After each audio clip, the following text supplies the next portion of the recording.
Dear friends, आज के इस वीडियो में हम लोग एक बहुत ही इम्पॉर्टेंट टॉपिक डिस्कस करेंगे। लेवल क्रॉसिंग गेट्स, ये जो एलसी गेट बोलते हैं, जहां रोड और रेल का क्रॉसिंग है, सो उसको लेवल क्रॉसिंग गेट बोलते हैं। और ये हमारे जीएनडीएसआर के अपेंडिक्स 2 में दिया है और इसमें क्या इम्पॉर्टेंट पॉइंट्स है, सो वन बाय वन हम लोग डिस्कस करेंगे। और यहाँ पे आपको ये बता दें कि ये टॉपिक एलडीसी एग्ज़ाम के लिए भी बहुत ही इम्पॉर्टेंट है। ओके, सो देन आगे बढ़ेंगे। यहाँ पे एक छोटा आप लोगों से अपील है, यदि मेरा कार्य आप सब लोगों को पसंद आ रहा है तो हमें प्रोत्साहन के लिए आप कुछ सपोर्ट कर सकते हैं वॉलेंटरली बेसिस पे। And for your support my Google पे, फोन पे, Paytm number is 8309665781। this is on purely on voluntarily basis. Please support if you like the work and I will definitely continue. Thank you. सो यहाँ पे एक announcement है। aspirants who want online classes for preparation of departmental exam to become SM guard or ALP may contact on my WhatsApp number। मतलब जो already railway में job कर रहे हैं और station master, guard, train manager या assistant loco pilot की vacancy के लिए अप्लाई कर रहे हैं एलडीसी एग्ज़ाम के लिए, सो वो लोग अपने परीक्षा की तैयारी हेतु मेरे व्हाट्सएप नंबर पे मैसेज कर सकते हैं। Okay, thank you. So first point है अपेंडिक्स 2 में, census of traffic at level crossings. जो हमारे एलसी गेट्स है, सो उसकी गणना करने का नियम क्या है कि वहाँ 24 घंटे में कितनी ट्रेन पास होती है और कितने रोड व्हीकल्स पास होती है, उसके क्या नियम हैं इम्पॉर्टेंट, जो हमारे एमसीक्यू में भी एग्ज़ाम में भी आते हैं और डिफरेंट एग्ज़ाम्स में ये क्वेश्चंस पूछे जाते हैं। सो इसका रूल है, पहला पॉइंट कि वंस इन 3 इयर्स, यानी एलसी गेट का जो सेंसस है, गणना का कार्य 3 साल में एक बार किया जाना चाहिए। ये एक इम्पॉर्टेंट पॉइंट है। देन दूसरा है periodical census of traffic at all level crossings, that is both at unmanned and manned shall be taken। यानी अगर कोई अनमैन्ड एलसी गेट है तो वहां पर भी, और मैन्ड एलसी गेट है तो वहां पर भी। This shall be carried out for 7 days, और ये लगभग पूरा एक हफ्ते का प्रोग्राम रहता है। Okay, total train vehicle units, जिसको टीवीयू बोलते हैं, TVUs, train vehicle units per day, that is train units into road vehicles on worked out. Daily basis पर 7 दिन तक कितनी ट्रेन गुजर रही है डेली, और डेली कितने रोड व्हीकल्स गुजर रहे हैं, उसको मल्टीप्लाई करके टीवीयू का डाटा डेली कलेक्ट करते हैं। Okay, then train, road vehicles, bullock carts and tangas are considered as one unit। मतलब ट्रेन तो एक यूनिट ही है। जो रोड व्हीकल्स हैं उसमें जो 4 व्हीलर्स है, 4 व्हीलर्स एंड एबव, उसको एक गिना जाता है। कोई बुलक कार्ट है, सो बुलक कार्ट को एक यूनिट गिना जाता है। जो घोड़े वाले टांगे होते हैं उनको एक यूनिट गिना जाता है। Cycle rickshaw, auto rickshaw, means ये जो 3 व्हीलर्स है उसको हाफ यूनिट गिना जाता है। और 2 व्हीलर्स है, हमारे जो मोटरसाइकिल्स, स्कूटर, बाइक्स है, सो 2 व्हीलर्स वाले को 1/4 यूनिट या 0.25 यूनिट गिना जाएगा। Okay, pedestrians are not counted, so rule के हिसाब से पैदल यात्रियों को नहीं गिना जाएगा। The census shall be carried out by a multidisciplinary inspectorial team। सो जैसे एक सिग्नल साइटिंग कमेटी हम लोगों ने सिग्नल्स चैप्टर में पढ़ा है, उसी तरह से सेंसस कार्य के लिए 3 डिपार्टमेंट के इंस्पेक्टर्स की टीम बनाई जाती है। तो उसको कहा जाता है मल्टी डिसिप्लिनरी इंस्पेक्टोरियल टीम। उसमें तीनों डिपार्टमेंट के इंस्पेक्टर रहते हैं। सिविल इंजीनियरिंग मतलब ये इंजीनियरिंग डिपार्टमेंट, दूसरा एसएनटी डिपार्टमेंट और तीसरा ट्रैफिक डिपार्टमेंट। मतलब पीडब्ल्यूआई रहेगा, एसआई रहेगा और टीआई रहेगा, तीनों मेंबर्स रहेंगे। ओके, फिर हम आगे देखेंगे। Next, the mechanism shall be set by the DRM. So ये पूरा जो सेंसस का कार्य है, सो इसका जो किस तरह से करना है, कब करना है, पूरा मैकेनिज्म डीआरएम ऑफिस के द्वारा सेट किया जाता है to ensure that representatives are present for the census by framing advance schedule for conducting census of level crossing. तो जब उनका एक टाइम टेबल फिक्स रहेगा, शेड्यूल फिक्स है, तो सारे इंस्पेक्टर, सारी टीम मिलके काम करेंगे निश्चित समय पे, इसलिए डीआरएम के द्वारा एक प्रोग्राम बनाया जाता है। द नेक्स्ट रूल है TVUs more than 20,000 to be planned for interlocking. यदि कोई नॉन इंटरलॉक गेट है और वहाँ पे जब सेंसस के दौरान TVUs 20,000 से ज़्यादा गिनती आती है तो उसको इंटरलॉक गेट बनाने का प्लान करना चाहिए। And then next, TVUs more than 1 lakh. यदि 1 लाख से ऊपर है TVUs, देन वहाँ पे आरओवी रेल ओवर ब्रिज, मतलब या तो ऊपर से फ्लाईओवर बनाइए रेलवे ट्रैक के ऊपर, या जहाँ पे संभव है रेलवे ट्रैक के नीचे से रोड ले जाने का चांस है स्थिति के अनुसार, तो वैसा भी कर सकते हैं। Okay, on caste sharing basis with state government. और ये जो आरओबी बनेंगे रेल ओवर ब्रिज, तो इसका स्टेट गवर्नमेंट के साथ मिलके जो लागत आएगी उसका शेयरिंग, रेवेन्यू शेयरिंग भी किया जाता है। The next point, classification of level crossings. So ये भी बहुत ही इंपॉर्टेंट टॉपिक है एग्जामिनेशन पॉइंट ऑफ व्यू से। The classification of level crossing shall be based on the volume of rail and road vehicle and visibility conditions. So ये जो TVU है, सो इसका जो मेन आधार है क्लासिफिकेशन का ट्रेन व्हीकल यूनिट से ही है। The classification of level crossings shall be as under. तो उसको आगे दिया गया है क्लासिफिकेशन किस तरह से निर्धारित किया जाता है। ओके, तो नेक्स्ट यहाँ पे देखिए सीरियल नंबर 1, स्पेशल क्लास किसको गिना जाता है, जहाँ पे TVUs ग्रेटर देन 50,000। सो 50,000 के ऊपर अगर ट्रेन व्हीकल यूनिट्स गणना में आती है तो उस गेट का क्लासिफिकेशन स्पेशल क्लास रहता है, मतलब बिजी गेट है और इंटरलॉकिंग कंपलसरी है। The number 2, A class.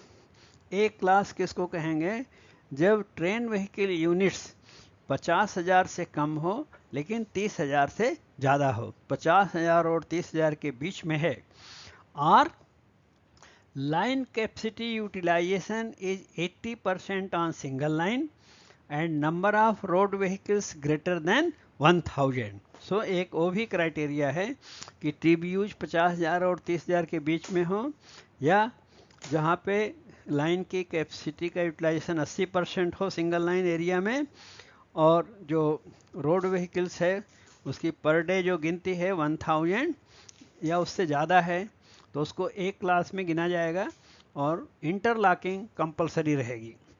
Then B class. B class उस लेवल क्रॉसिंग को कहा जाएगा जहाँ पे TVUs 30,000 और 20,000 के बीच में आती है and number of road vehicles are greater than 750। तो 750 से ज़्यादा पर डे रोड व्हीकल्स वहाँ पास होती है और TVUs काउंटिंग करने पे 30,000 और 20,000 के बीच में आती है। ये जो बी क्लास LC गेट है, फर्दर B1 और B2 में इसका क्लासिफिकेशन किया गया है। B1 किसे कहेंगे, जिसका TVU 30,000 और 25,000 के बीच में हो, और ऐसे B1 क्लास के LC गेट पे इंटरलॉकिंग कंपलसरी है, सिग्नल कंपलसरी है। और B2 क्लास क्लासिफिकेशन उस गेट का रहेगा जिसका TVU 25,000 और 20,000 के बीच में है और इंटरलॉकिंग के बारे में कंपल्सन का रूल नहीं दिया हुआ है। देन C क्लास के जो LC गेट है all other level crossings not covered in above classes, जो ऊपर स्पेशल ए और B1 B2 में कवर नहीं हुआ, यानी 20,000 के नीचे है जहाँ पे टीवीयूज, वो सी क्लास में आएंगे, तो इंटरलॉकिंग के लिए अनिवार्य नहीं है। देन डी क्लास उसे कहेंगे जहाँ पे कैटल क्रॉसिंग्स के लिए बनाए हुए हैं, एक तरह से कहीं कहीं अनमैन्ड एलसी गेट्स भी हो सकते हैं इसमें। ओके देन आगे हम देखेंगे, next 1.1 description of the LC gate. So LC gate जो है उसको डिस्क्रिप्शन में कौन कौन सा पॉइंट्स की इंफॉर्मेशन होनी चाहिए। So following details shall be maintained at all level crossing gates. सभी एलसी गेट में उसके गेट के जो विवरण है निम्न प्रकार से लिखित रूप से रखना चाहिए। Number 1, number of LC gate, यानी जो भी सीरियल नंबर है उसका, एलसी गेट्स को सीरियल नंबर दिया जाता है, वो सीरियल नंबर। नंबर 2, इंजीनियरिंग और ट्रैफिक गेट, कि जो PWI के अंडर में ब्लॉक सेक्शन में गेट्स होते हैं उसको इंजीनियरिंग गेट बोलते हैं। जो स्टेशन के सिग्नल्स के बीच में होते हैं उसके अंदर होते हैं उसको ट्रैफिक गेट कहते हैं, जिसका मैनेजमेंट SM के द्वारा देखा जाता है। Number 3, under control of PWI और SM। ट्रैफिक गेट है तो SM के अंडर में रहेगा, और अगर इंजीनियरिंग गेट है तो PWI के अंडर में रहेगा। लोकेशन, एलसी गेट का लोकेशन क्या है। नंबर 5, एट स्टेशन, किस स्टेशन पर है वो। And number 6, stations on either side, और दोनों तरफ के स्टेशंस का नाम। मीन्स यदि ये एलसी गेट ब्लॉक सेक्शन में है, सो दोनों तरफ के स्टेशंस का नाम होना चाहिए। नंबर 7, BG है या MG है। सो आजकल तो मैक्सिमम पूरा ब्रॉड गेज है, फिर भी उसका डिस्क्रिप्शन होना चाहिए। नंबर 8, सिंगल लाइन है या ट्विन सिंगल लाइन है या डबल लाइन है या मल्टीपल लाइन है, वो भी विवरण में रहेगा। Number 9, normal position, means open to road traffic वाला गेट है या क्लोज टू रोड ट्रैफिक वाला गेट है। नंबर 10, इंटरलॉक्ड गेट है या नॉन इंटरलॉक्ड गेट, बिना सिग्नल वाला गेट है। 11, मीन्स ऑफ इंटरलॉकिंग, इंटरलॉकिंग का साधन क्या है, गेट सिग्नल है या होम सिग्नल है, कौन सा सिग्नल है। Number 12, provision of gate signal at kilometre up और डाउन। तो अप और डाउन दोनों डायरेक्शन में जो गेट सिग्नल है उसका किलोमीटर लोकेशन का विवरण होना चाहिए। 13, सिग्नलिंग अरेंजमेंट, सिग्नलिंग अरेंजमेंट के बारे में डिटेल होना चाहिए। देन आगे देखेंगे next 14 number 14 number means of communication, telephone है या बेल के द्वारा स्टेशन मास्टर या इंचार्ज से बात होती है। Number 15, width of the LC gate, LC gate का चौड़ाई कितना है, measurement. 16, type of road, NH है या स्टेट हाईवे है, नेशनल हाईवे, स्टेट हाईवे या others. 17, name of the road, road का नाम क्या है, लोकल नेम क्या है। देन नंबर 8, मेटल रोड है या नॉन मेटल, मीन्स पक्का रोड है, कच्चा रोड है। नंबर 19, अप्रोच रोड, क्या है वहाँ पे। Number 20, width of the road, road की चौड़ाई कितनी है। 21, angle of road crossing in case of the skew gates, so road crossing का एंगल किस एंगल पर है वो। 22, रोड ग्रेडियंट, यदि वहाँ चढ़ाई या ढलान है तो उसका ग्रेडियंट लिखना चाहिए, north east south west, north east south west जैसा भी है वैसा ग्रेडियंट लिखना चाहिए। 23, रोड अलाइनमेंट, स्ट्रेट है या कर्व है। 24, प्रोविजन ऑफ हाइट गेजेस, सो जो हाइट को, कि कोई भी रोड व्हीकल जा रही है तो उसकी हाइट को चेक करने के लिए कोई गेज लगा हुआ है क्या, यानी कोई कंट्रोल है क्या कि इससे ऊंची जो व्हीकल्स है उधर से नहीं जा पाएगी, उसका अरेंजमेंट है कि नहीं है। 25, टाइप्स ऑफ बैरियर्स, जो बैरियर लिफ्टिंग बैरियर है वो किस टाइप का है। 26, length of check rail, check rail की लंबाई कितनी है, जो एलसी गेट पे चेक रेल होती है। Number 27, road surface in between LC gate, जो एलसी गेट के बीच में रोड सरफेस है उसके बारे में जानकारी। Number 28, length of rumble strips और स्पीड ब्रेकर्स, यदि कोई स्पीड ब्रेकर्स है या रंबल स्ट्रिप्स लगे हैं तो उसका लेंथ क्या है। ओके, फिर आगे देखेंगे। नेक्स्ट 29, रोड साइंस, वहाँ पे रोड साइंस लगे हैं क्या। Number 30, speed breaker indication board होना चाहिए, वो है यस या नो, क्या है। 31, number of TVUs and date of last census taken. So उस गेट पे जो पिछला सेंसस कब हुआ था, गणना का कार्य कब हुआ था, टीवीयूज, और वहाँ पे कितना टीवीयू है, ट्रेन व्हीकल यूनिट्स जो गणना के द्वारा निकाला जाता है वहाँ पे कितना है। Then 32, date of next census due, जो 3 साल के बाद नेक्स्ट ड्यू होता है वो कब है, due date. 33, demarcation for placement of detonators. So जो डेटोनेटर को प्लेस करने के लिए डिमार्केशन है क्या। 34, नंबर ऑफ गेटमैन वर्किंग, कितने गेटमैन वहाँ पे फाटक वाले काम करते हैं ड्यूटी में। 35, नियरेस्ट रेलवे मेडिकल असिस्टेंस, जो नज़दीक का कोई भी हेल्थ यूनिट है रेलवे का या मेडिकल हॉस्पिटल है तो उसका विवरण होना चाहिए। 36, nearest private medical assistance available if any, नज़दीक का कोई private medical hospital nursing home है तो उसका विवरण। Then 37, list of equipment available yes और नो। सो इक्विपमेंट्स का लिस्ट है, उपलब्ध है या नहीं, नहीं है तो क्यों नहीं है, डिटेल्स उसका रिमार्क्स होना चाहिए। ओके, फिर आगे देखेंगे। देन नेक्स्ट देखेंगे equipment at LC gates. LC gate पे कौन कौन से आवश्यक उपकरण या इक्विपमेंट रखे जाते हैं। Number 1, hand signal try colour lamp, यानी हैंड सिग्नल लैम्प जो ट्राई कलर होता है, सो उसका क्वांटिटी 3 होना चाहिए, ब्रैकेट में 5 on quadruple twin single line section. So जहाँ पे डबल या ट्विन सिंगल लाइन्स है सो वहाँ पे 5 होना चाहिए। Then number 2, hand signal flag green 1, एक होना चाहिए, और रेड फ्लैग 3 होना चाहिए, और अगर जहाँ पे ट्विन सिंगल लाइन्स या ज़्यादा लाइन्स है तो वहाँ पे 6 होना चाहिए। बैनर फ्लैग मिनिमम 3 होना चाहिए। Then 5 on twin single line होना चाहिए। So that is about banner flag. Then banner flag के बाद नेक्स्ट है post for exhibiting red banner flag. Red banner flag को लगाने के लिए पोस्ट मिनिमम 2 होना चाहिए, और जहाँ पे ज़्यादा लाइन है, ट्विन सिंगल लाइन्स है, क्वाड्रिपल लाइन्स है तो 4 होना चाहिए। नंबर 6, स्पेयर चेन्स विथ पैडलॉक्स, सो 2 होना चाहिए विथ स्टॉप मार्क, और उसके ऊपर स्टॉप मार्क भी होना चाहिए चेन के ऊपर। The number 7, detonators, so gateman को 10 डेटोनेटर सप्लाई करने का रूल है।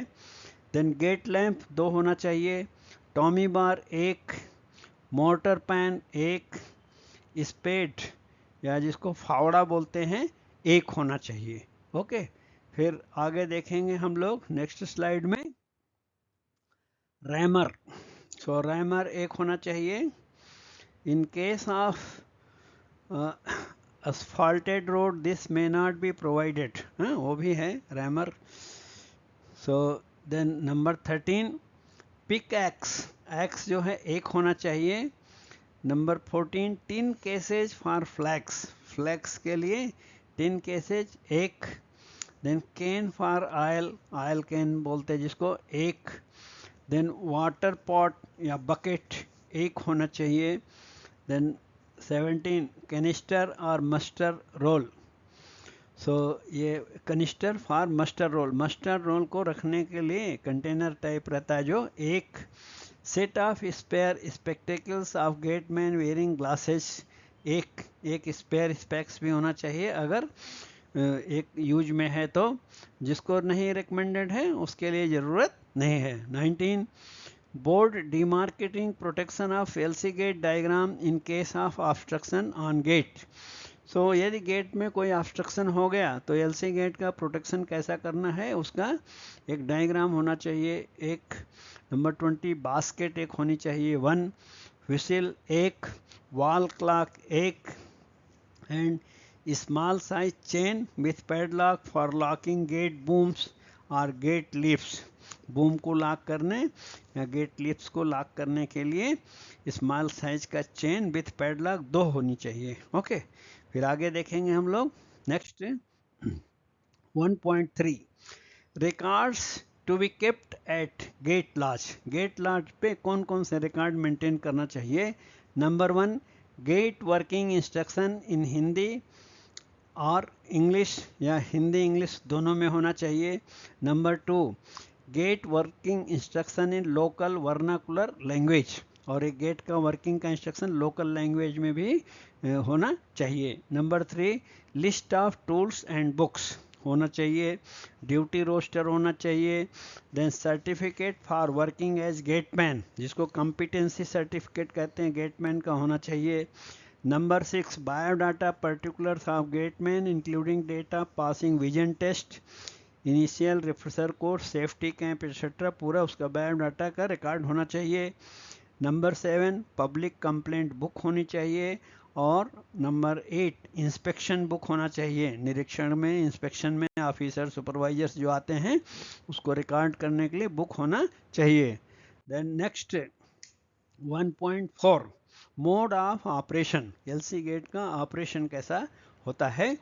सो नंबर 1 पॉइंट है detailed mode of operation for opening and closing the gates shall be provided in the respective SWR and gate working instructions incorporating local operational requirements. So gate का पूरा procedure SWR में रहेगा और gate working instruction में भी दिया जाएगा.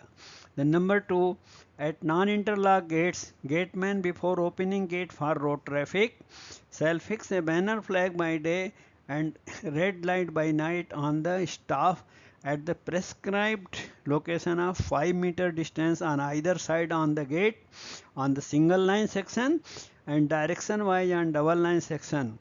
The banner flag or red light can be removed only after closing the gate against road traffic for passage of the trains. So banner flag लगाने का जो नियम है तो सिंगल लाइन में गेट के दोनों तरफ लगाना है 5 मीटर की दूरी पे, और डबल लाइन में ट्रेन के डायरेक्शन के हिसाब से 5 मीटर दूर गेट के ऊपर लगाना है.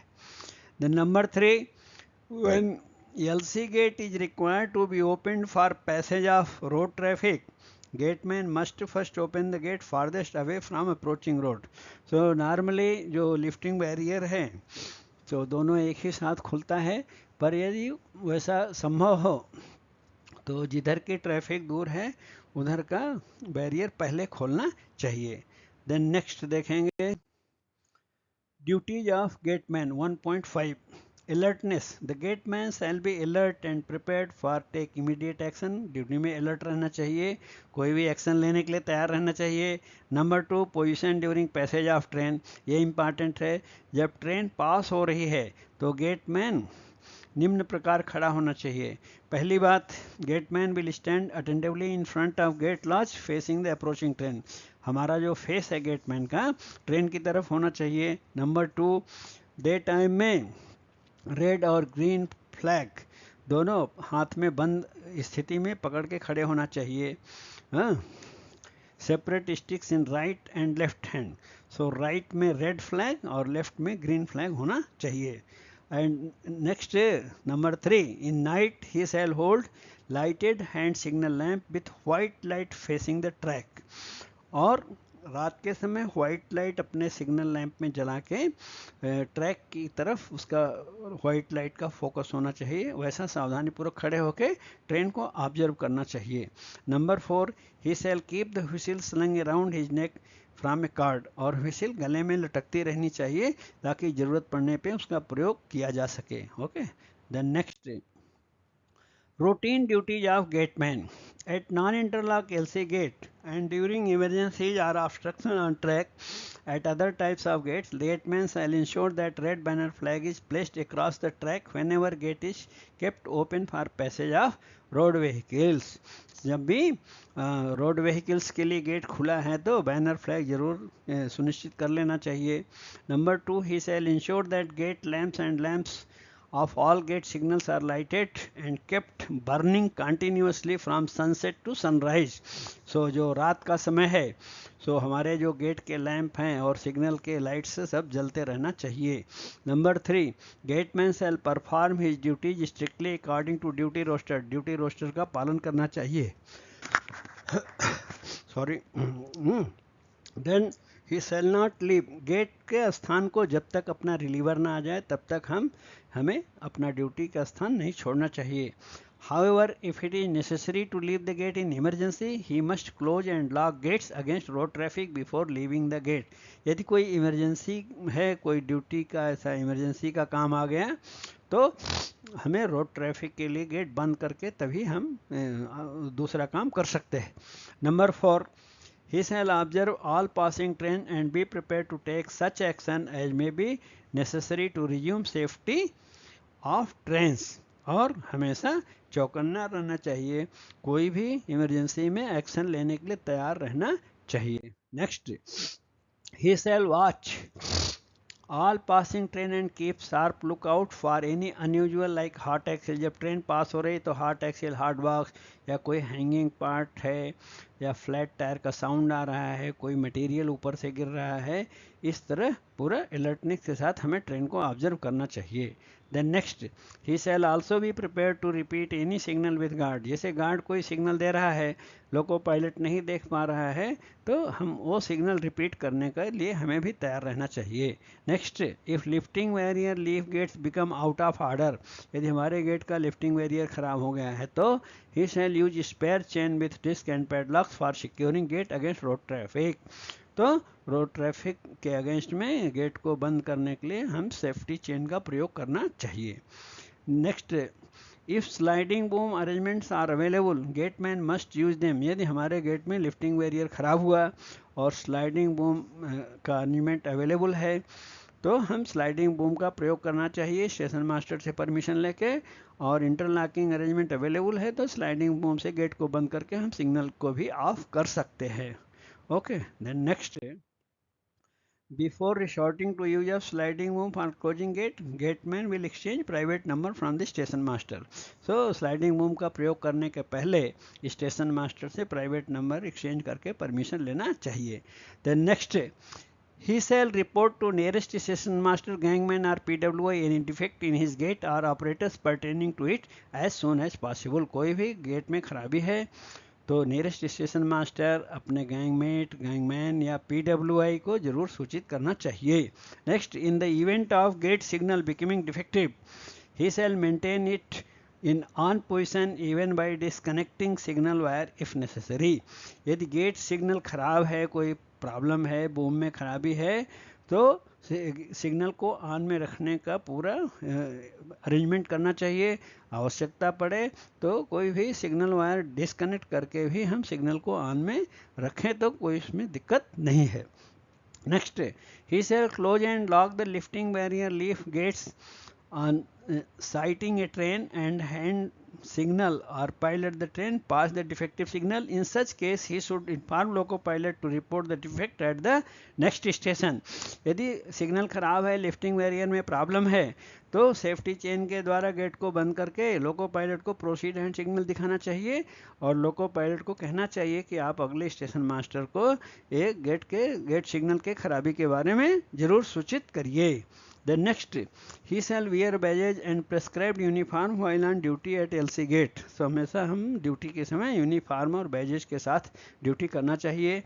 He must carry competency certificate while on duty. और जब ड्यूटी में है तो अपना competency certificate भी साथ में रखना चाहिए. Okay. Next, he shall work the gate as per gate working instruction. जो गेट वर्किंग इंस्ट्रक्शन दिया गया है गेट का, उसके अनुसार कार्य करना चाहिए. And remain well convergent with these instruction, और उसकी जानकारी रखना चाहिए. Next, he shall ensure that equipment supplied at the gate is in good order and ready for immediate use. तो सारे इक्विपमेंट अच्छा होना चाहिए, ready for use. Then next, he shall see that the channel for the flange of the wheel is kept clear. जो हमारे gate पे railway track पास हो रहा है तो उसका चैनल एकदम साफ सुथरा होना चाहिए, कोई बाधा नहीं होनी चाहिए ट्रेन पासिंग में. He shall keep the road surface well watered and rammed in case of non metal road. यदि कच्चा रोड है तो थोड़ा वहाँ पे पानी डालने का इंतजाम करना चाहिए. Then he must be vigilant to see that inconvenience to road users due to closure of the gate should be minimum. So gate बंद करते समय ध्यान रखना चाहिए कि रोड यूजर्स को मिनिमम नुकसान हो, मिनिमम समय के लिए गेट बंद हो.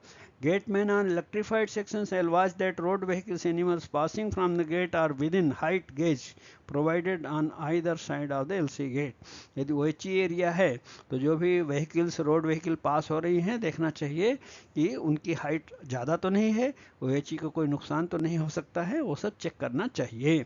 He shall prevent trespassing by persons or cattle to maximum extent. जितना संभव है गलत प्रवेश को गेट पर उसको रोकना चाहिए. ओके, फिर आगे देखेंगे. Next, LC gates within stop signals of station are under the control of station master and they are called traffic gate. जैसा कि पहले भी हमने बताया कि जो स्टेशन सिग्नल से अंदर गेट होते हैं उनको ट्रैफिक गेट कहा जाता है और उसका कंट्रोल SM के द्वारा किया जाता है. LC gates outside stop signal of station are under control of PWI. और जो बाहर हैं ब्लॉक सेक्शन में हैं उनको PWI उसका कंट्रोल करता है और उसे इंजीनियरिंग गेट कहते हैं. LC gate interlocked with station signals और gate signals is called as interlocked gate. तो जो भी सिग्नल चाहे स्टेशन के सिग्नल या किसी दूसरे सिग्नल के द्वारा इंटरलॉक रहते हैं उसको इंटरलॉक्ड गेट कहा जाता है. और जो जहाँ पर कोई भी सिग्नल नहीं है गेट के प्रोटेक्शन के लिए उसको नॉन इंटरलॉक गेट कहते हैं. Based on the traffic density visibility and regular usage gates are converted from unmanned to manned. So south central railway में तो एट प्रेजेंट कोई भी अनमैन्ड LC गेट नहीं है, पर जो जनरल रूल है रेलवे बोर्ड का नियम है कि उसका जो हमें TVU काउंट करते हैं 3 साल में एक बार सेंसस करते हैं, उसके आधार पे अनमैन्ड गेट को मैन्ड गेट में कन्वर्ट करना चाहिए. उसके लिए ऑब्जर्वेशन करते रहना चाहिए. और एक रूल है कि मोर देन 3 एक्सीडेंट्स इन 3 years. 3 साल में यदि 3 एक्सीडेंट से ज़्यादा हो जाते हैं किसी अनमैन्ड LC गेट में तो उसे मैन्ड LC गेट बना देना चाहिए. ओके, फिर आगे देखेंगे. Next, the gate man shall protect the line as under. यानी गेट में कोई ऑब्स्ट्रक्शन हो गया तो डिटोनेटर लगाने का नियम क्या है, बैनर फ्लैग लगाने का नियम क्या है. On double line, if both lines are obstructed, gateman shall plant a red banner flag by day or red light by night 5 meter. तो 5 मीटर तो है, और दिन में है तो बैनर फ्लैग लगाना है और रात का समय है तो रेड लाइट लगाना है. On post duly provided, he shall first protect the line on which a train is expected to arrive. और डबल लाइन में तो जिस तरफ से ट्रेन पहले आने वाली है उधर बैनर फ्लैग या रात में लाइट लगाना चाहिए. Then he will similarly plant the other red banner flag by day or red. फिर दूसरे लाइन पे बैनर फ्लैग या रेड लाइट लगाना चाहिए. Then gateman shall proceed to protect the gate along with detonators and red flag by day or red hand signal lamp by night. उसके बाद हम detonator लगाने के लिए आगे जाना चाहिए. Gateman shall proceed exhibiting red flag by day or red hand signal lamp by night on the line on which a train is expected. जिस लाइन पे ट्रेन आने का उम्मीद है सो पहले वहाँ प्रोटेक्शन करना है. 600 मीटर पे एक पटाखा और 1200, 1210, 1220 पे 3 पटाखे लगाना चाहिए. और वापस आते समय जो इंटरमीडिएट डिटोनेटर 600 मीटर पे लगाया है उसको हम पिकअप कर लेना चाहिए. सिर्फ 1200, 1210, 1220 मीटर पे 3 पटाखे छोड़ के आना चाहिए. ओके, फिर आगे हम देखेंगे. Next, thereafter he shall proceed on the other line.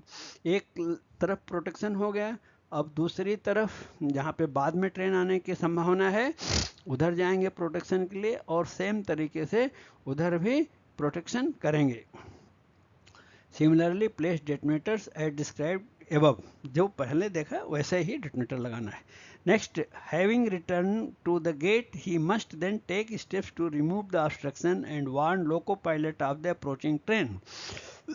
Gate पर आने के बाद ऑब्स्ट्रक्शन को किसी तरह अगर हटाया जा सकता है तो उसका प्रयास करना चाहिए, और लोको पायलट जो आने वाली ट्रेन है उसको भी danger hand signal, stop hand signal के द्वारा सावधान करना चाहिए.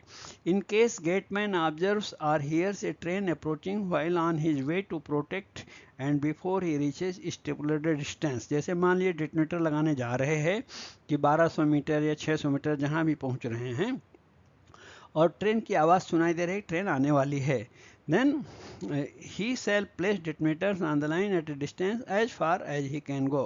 So detonators जितना संभव है उतना दूर पे लगा देना चाहिए. ये नहीं कि ट्रेन इधर जा रही है और हम 1200 मीटर के आगे उधर जा रहे हैं, उससे कोई मीनिंग नहीं है. ट्रेन को रोकना है, बात यह है ट्रेन के लोको पायलट को अलर्ट करना है, उसके हिसाब से डेटोनेटर का इस्तेमाल होना चाहिए. Thereafter he shall warn loco pilot and stop the approaching train by waving red flag by day or red hand signal lamp by night. फिर लोको पायलट को स्टॉप हैंड सिग्नल दिखा के फिर रोकने का प्रयास करना चाहिए. Then next on single line section. Single line section में भी वही रूल है, दोनों तरफ बैनर फ्लैग लगा देना है, या रात का समय है तो रेड लाइट लगाना है 5 मीटर की दूरी पर. और उसके बाद gateman shall proceed exhibiting flag by day, stop hand signal लेके आगे बढ़ना है in the direction of train, जहाँ से ट्रेन एक्सपेक्टेड है पहले उधर प्रोटेक्शन करेंगे. प्रोटेक्शन का रूल सेम है 600, 1200, 1210, 1220 मीटर पर, और वापस आते समय जो 600 मीटर का इंटरमीडिएट डेटोनेटर है उसको पिकअप कर लेंगे. और उसके बाद देन नेक्स्ट दूसरी तरफ जहाँ पे ट्रेन बाद में आने की संभावना है फिर उधर भी प्रोटेक्शन करने जाएंगे, जिस तरह पहले प्रोटेक्शन किया सेम रूल है, और इंटरमीडिएट डेटोनेटर को पिकअप करते हुए वापस आ जाएंगे. और गेट पर आने के बाद ऑब्स्ट्रक्शन को रिमूव करने के लिए कोशिश करेंगे, और लोको पायलट जो अप्रोचिंग ट्रेन है कोई स्टॉप हैंड सिग्नल दिखा के रोकने का प्रयास करेंगे, उसको अलर्ट करेंगे. In case the gateman observes or hear से ट्रेन, जब डेटोनेटर लगाने जा रहे हैं तो जो डबल लाइन में रूल है सेम यहाँ भी रूल है कि अगर गाड़ी की आवाज़ आते हुए सुनाई देती है तो जहाँ संभव है वहीं डेटोनेटर लगा देंगे ताकि लोको पायलट अलर्ट हो जाए. हमारा उद्देश्य दुर्घटना को बचाने का है. Okay, then next point, thereafter he shall warn loco pilot and stop the approaching train by waving his red flag. तो उसके बाद में आने वाली ट्रेन को स्टॉप हैंड सिग्नल दिखा के गाड़ी को रोकना चाहिए. Then next, other action to be taken by gateman. Gateman के द्वारा अन्य क्या कार्य किए जाते हैं. Number 1, at night gateman shall light 2 hand signal lamps and take action to exhibit red light and protect lines as described एवं. इसका पहले जो डिस्क्राइब किए प्रोटेक्शन करने का ऑब्स्ट्रक्शन के केस में वैसा करना है. Then if gate is broken by road vehicle which is fouling the track, or if lifting barrier, leaf gates or any other part of the gate foul the track, or if there is any other obstruction at the gateman shall take immediate action by noting down the particulars of the road vehicle, vehicle number, name of the driver, owner, and relay these details to the nearest station master, switchman, or PWI regarding the particulars and obstruction at the level crossing gate through messenger और other means available.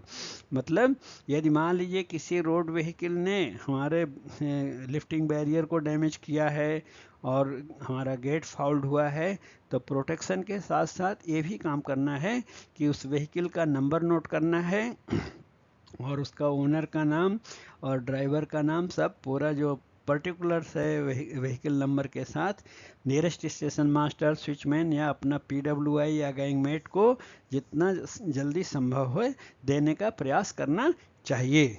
स्वयं दें या कोई messenger का प्रयोग किया जा सकता है. फिर आगे देखेंगे. Next 1.6, normal position of LC gates. Normal position of all non interlock gates shall be close to road traffic. सामान्यतः जो नॉन इंटरलॉक गेट्स है सो उनको रोड ट्रैफिक के लिए बंद रखना चाहिए।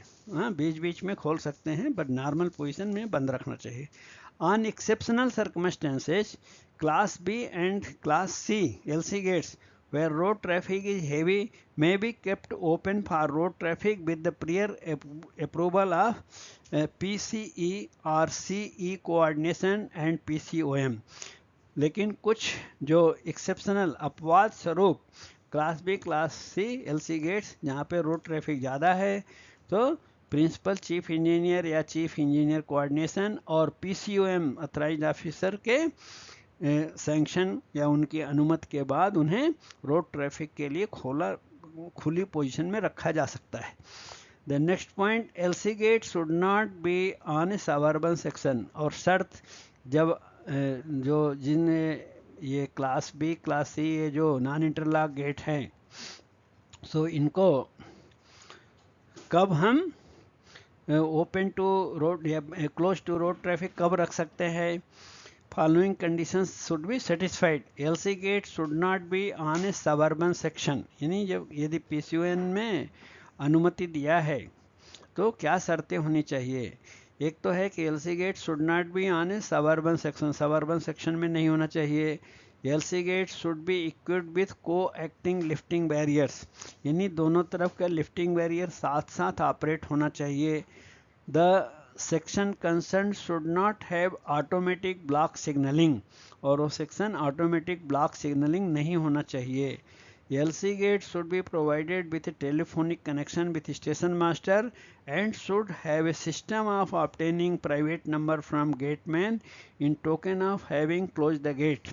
सो ये चारों शर्त पूरी होगी तभी हम उसको ओपन फॉर रोड ट्रैफिक रख सकते हैं, नहीं तो क्लोज फॉर रोड ट्रैफिक ही रखना पड़ेगा। ओके, फिर आगे देखेंगे। Next, railway track at LC gate should be straight on either side to afford a clear view of an approaching train. So ज़्यादातर कोशिश होनी चाहिए कि एलसी गेट स्ट्रेट रोड पे होने चाहिए ताकि जो रोड यूजर्स हैं should be display towards approaching train, और जो ट्रेन आ रही है उसको क्लियर व्यू एलसी गेट का दिखना चाहिए। यानी हमें ट्रेन के हिसाब से स्ट्रेट व्यू होना चाहिए, ऐसा एलसी गेट का पोजीशन होना चाहिए जहाँ तक संभव है। Then next, LC gate shall be provided with whistle board, और WL बोर्ड रहता है व्हिसिल बोर्ड, वो गेट से पहले एडेक्वेट दूरी पर लगाना चाहिए ताकि वो व्हिसिल बोर्ड देखने के बाद लोको पायलट्स जो आवश्यक व्हिसिल कोड है वो बजाएंगे। देन नोट, यहाँ पे एक अपना GNSR में रूल दिया है SR 4.50.3, वो व्हिसिल बोर्ड के बारे में है कि जहाँ पे अप्रोच जो है स्ट्रेट लाइन नहीं है, कर्व है, तो वहाँ पे व्हिसिल बोर्ड कितना दूरी पे लगाया जाना चाहिए। Whistle boards are provided at 600 metre on approaches to such manned LC gates outside station limits where a clear view of line from LC gate is not available। so जहाँ curve है और LC gate स्पष्ट दूर से नहीं दिखाई देता, so वहाँ पे कम से कम 600 मीटर पहले WL बोर्ड होना चाहिए। Loco pilots of trains on noticing whistle board shall sound their engine whistle intermittently long. So gate के लिए क्या है व्हिसिल कोड? इंटरमिटेंट लॉन्ग, रुक रुक कर लंबी सीटी बजाना चाहिए। Okay, the time they approach a whistle board till they pass the relevant LC gate, और जब तक एलसी गेट को पास नहीं कर लेते तब तक व्हिसिल देना चाहिए। The next, adequate number of gateman are provided. जो गेट है सो गेट पे ड्यूटी के लिए पर्याप्त गेटमैन की व्यवस्था होनी चाहिए। All such proposals should be personally decided by DRM, और ये सारी चीज़ों की सुविधाओं की देखभाल DRM को सुनिश्चित करना चाहिए। And with details submitted for approval of PCE और chief engineer coordination, principal chief engineer या चीफ इंजीनियर कोऑर्डिनेशन और PCOM के अप्रूवल के लिए इसको तब भेजा जाना चाहिए। Review of such LC gate should be taken every 2 years, और ऐसे गेट्स का हर 2 साल पे रिव्यू करना चाहिए। And attempt should be made to provide necessary facilities and upgrade them to A class at the earliest.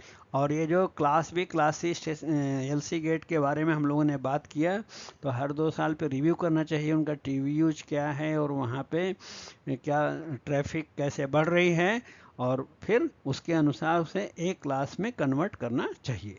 Then 1.7 gate working rules for engineering LC gate. अब हम engineering LC gate के बारे में थोड़े नियम देखेंगे यहाँ पे।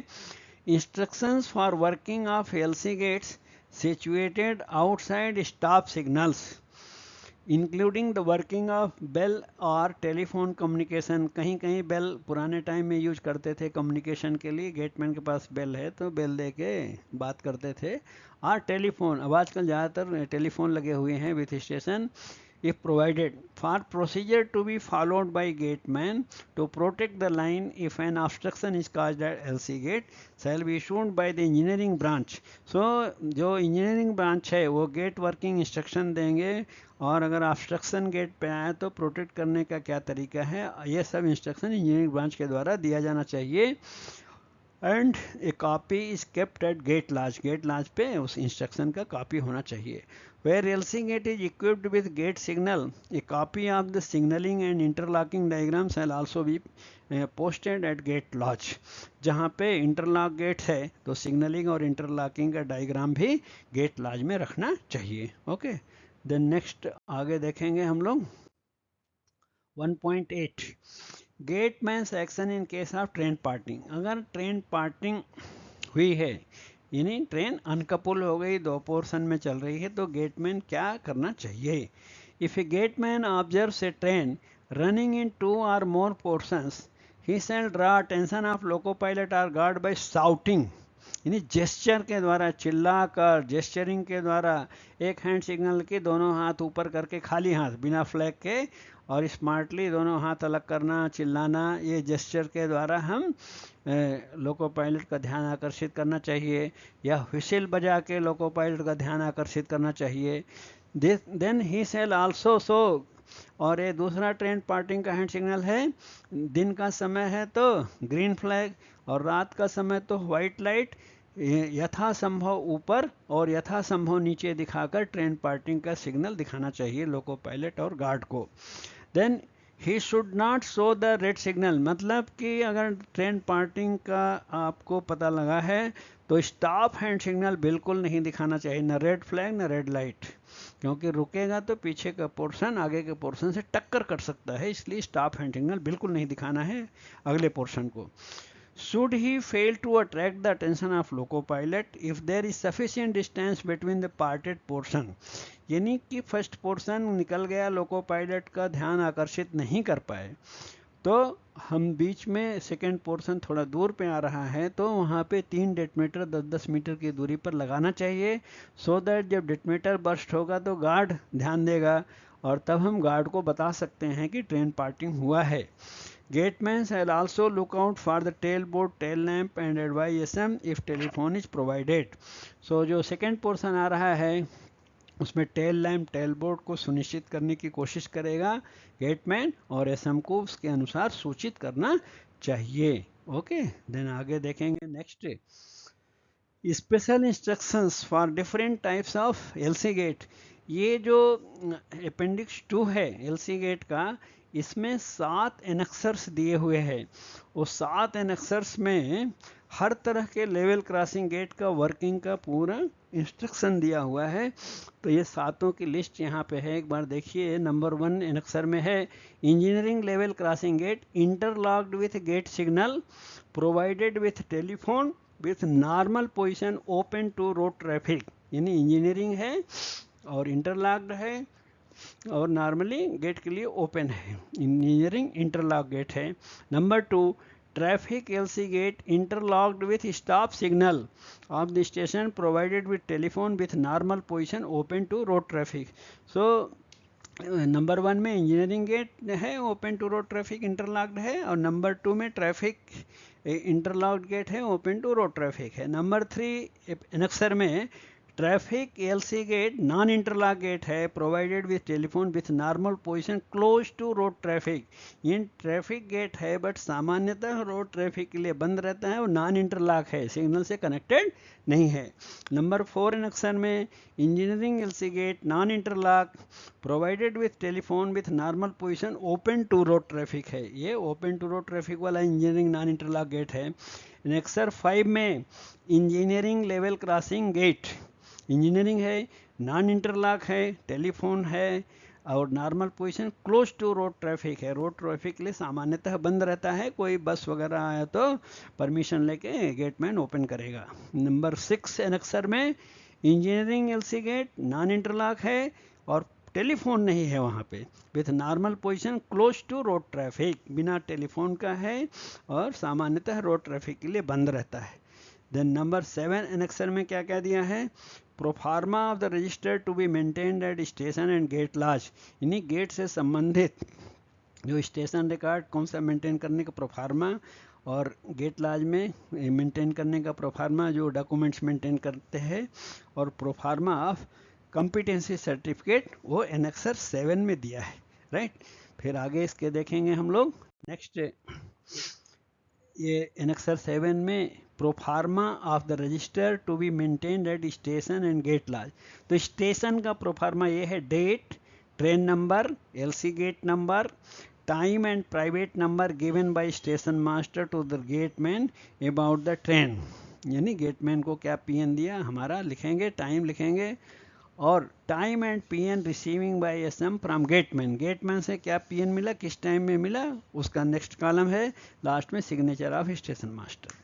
और गेट लॉज पे जो रजिस्टर मेंटेन किया जाएगा उसका कॉलम भी इसी तरह है, date, train number, time and PN given by SM to the gateman, SM ने गेटमैन को क्या प्राइवेट नंबर दिया, किस टाइम दिया, और फिर time and PN received by SM from gateman in assurance of closure of the gate, फिर gateman ने एसएम को क्या प्राइवेट नंबर दिया, वो टाइम और प्राइवेट नंबर देख सिग्नेचर ऑफ गेटमैन।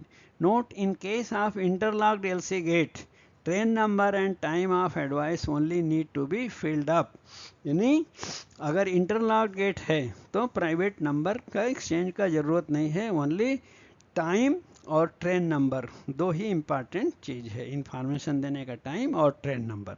फिर आगे हम लोग देखेंगे next certificate of competency, gate पे ड्यूटी करने वाले गेटमैन का कॉम्पिटेंसी सर्टिफिकेट का एक प्रारूप है ये। The certificate of competency issued by training center after completion of stipulated period of initial or refresher training courses will be valid for a period of 5 years from the date of issue. So जो gateman का competency certificate है 5 साल के लिए होता है, उसका number है ENT/1601 ओके। ENT का meaning engineering and traffic /1601, certified that Sri so and so son of so and so designation staff number has been examined in the duties of gateman, he is considered competent to work at different classes of level crossing gates and convergent in use of hand signals, detonators and other equipment provided at gate. He is also convergent in the procedure adopted during abnormal conditions. He has attended initial or refresher course number so and so from date so and so at this center. Place, date of issue valid up to official seal, signature, designation in charge of training center. तो इस तरह competency certificate gateman को दिया जाएगा। Okay, फिर आगे देखेंगे next action, ये भी एनेक्सर 7 में ही दिया है, उसका पॉइंट नंबर 3 है action to be taken in case of failure of interlocking at interlocked LC gate, interlocking fail हुआ तो क्या करते हैं। So the interlocked LC gate should be treated as non-interlock in the case of when a reception or departure or IV signal protecting LC gate becomes defective. उसको protect करने वाला जो भी रिसेप्शन, डिपार्चर, IV या LC gate से जो IV signal है ख़राब हो गया तो उसको नॉन इंटरलॉक मानेंगे। Number 2, the movement of trains required on wrong line during TSL, जब TSL वर्किंग चल रही है तो रॉन्ग साइड से सिग्नल नहीं दिखता है लोको पायलट को, तो उस समय भी इसको नॉन इंटरलॉक माना जाएगा। or line blocks on double line, station master shall adhere to the procedure pertaining to the non-interlocked gate before allowing any train in such circumstances. Okay, then next देखेंगे action to be taken in case of change in planning or cancellation of movement at non-interlock gates. यदि कोई non interlock gate है तो वहाँ पे अगर कोई हमारा ट्रेन कैंसिल होता है, मूवमेंट प्लानिंग चेंज होती है, तो एसएम और गेटमैन के बीच कैसे कम्युनिकेट करना है उसका रूल दिया है. After getting the private number in assurance of closure of LC gate from gateman, if the train has not left due to change in planning or some circumstances, station master on duty shall inform the cancellation of the train movement supported by a private number. Then only he can permit gateman to open the level crossing gate. So जिस तरह से private number देके gate को बंद कराने के लिए exchange किया है, उसी तरह यदि ट्रेन कैंसिल हो गई, प्लानिंग कैंसिल हो गई, तो गेटमैन को गेट ओपन करने के लिए private number station master exchange करेगा. Then only he can permit. Okay, in case the same train must be dispatched after some time, station master shall exchange private numbers with a gateman afresh. इस वही train दोबारा फिर planning आई कि थोड़ा देर के बाद start कर रहे हैं, तो फिर से फ्रेश मैसेज प्राइवेट नंबर के साथ देना चाहिए. ओके, सो यहाँ हम लोगों ने सब डिस्कस किया. एक एक्सीडेंट मैनुअल पे यहाँ पे बताना चाहते हैं कि एक्सीडेंट मैनुअल में एक पॉइंट दिया है गेट से संबंधित कि जैसे गेट का कम्युनिकेशन फेल कब माना जाता है कि अगर टेलीफोन प्रोवाइडेड है, सो टेलीफोन यदि 15 मिनट के लिए ख़राब है, 15 मिनट का रूल है, 15 मिनट तक ख़राब है तो उसको फिर टेलीफोन को ख़राब माना जाएगा, डिफेक्टिव माना जाएगा, डिक्लेयर कर दिया जाएगा और फिर अकॉर्डिंगली कॉशन ऑर्डर देके हम नॉन इंटरलॉक गेट में ट्रेन को चला सकते हैं. ओके, सो आगे इसके आगे एक इम्पॉर्टेंट अनाउंसमेंट है, सो वो भी देखने के बाद आप वीडियो बंद कर सकते हैं. ओके, यदि आपको किसी भी पॉइंट में डाउट आया होगा तो कमेंट बॉक्स में लिखिएगा, हम ज़रूर आपको एक्सप्लेन करने का पूरा कोशिश करेंगे, सर्टेनली एक्सप्लेन करेंगे. Okay, finally thank you so much for sparing your valuable time, and please share with your friends and other WhatsApp groups, and please subscribe to the YouTube channel if already you have not subscribed. Thank you so much for watching.